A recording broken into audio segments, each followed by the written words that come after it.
नमस्कार मंडळी, जगात बाहेर रेसिपीमध्ये तुम्हा सर्वांचं खूप खूप स्वागत आहे. तर आज आपण बनवणार आहे मटर पनीर.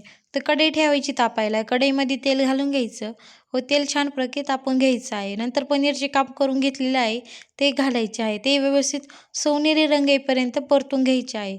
पनीर जास्त हलवायचं नाही आहे, जेणेकरून पनीरचे अजून बारीक तुकडे होतील.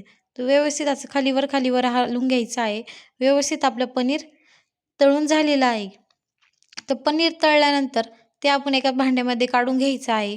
काढल्यानंतर मीडियम साईजचे 2 कांदे घेतले आहे, ते चिरून व्यवस्थित असे सोनेरी रंग येईपर्यंत परतून घ्यायचे आहे. तर व्यवस्थित असा कांदा परतला गेला आहे. त्याच्यामध्ये आपण मीडियम साईजचे 3 टोमॅटो चिरून घेतले आहे, तेही घालायचे आहे. व्यवस्थित तेही खाली बसेपर्यंत परतून घ्यायचे आहे. जास्त गाळही करायचा नाही आहे. तर ते परतल्यानंतर आता ते आपण एका भांड्यामध्ये काढून घेणार आहे. तर व्यवस्थित असं काढल्यानंतर ते मिश्रण आपण असं बारीकसर वाटून घेणार आहे. तर छान प्रकारे आपलं मिश्रण वाटले गेलं आहे. तर गॅस डबल चालू करूया. कढईमध्ये तेल घालायचं आहे. तेल तापल्यानंतर थोडे खडे मसाले घालायचे आहे.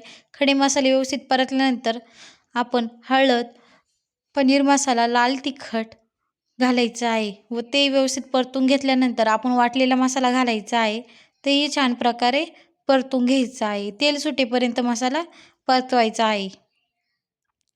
तर व्यवस्थित असा मसाला परतून घेतल्यानंतर असं तेल सुटतं. तर तेल सुटल्यानंतर आता त्याच्यामध्ये चवीनुसार मीठ घालायचं आहे व साधारण अर्धा चमचा साखर घालायची आहे.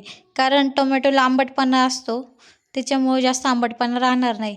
तर इथं वाटाणा घालायचा आहे व पनीरही व्यवस्थित परतून घ्यायचं आहे. परतल्यानंतर साधारण मी इथं 1 तांब्या पाणी घातलेलं आहे. अंदाजे 3 माणसांपुरती मी भाजी धरलेली आहे.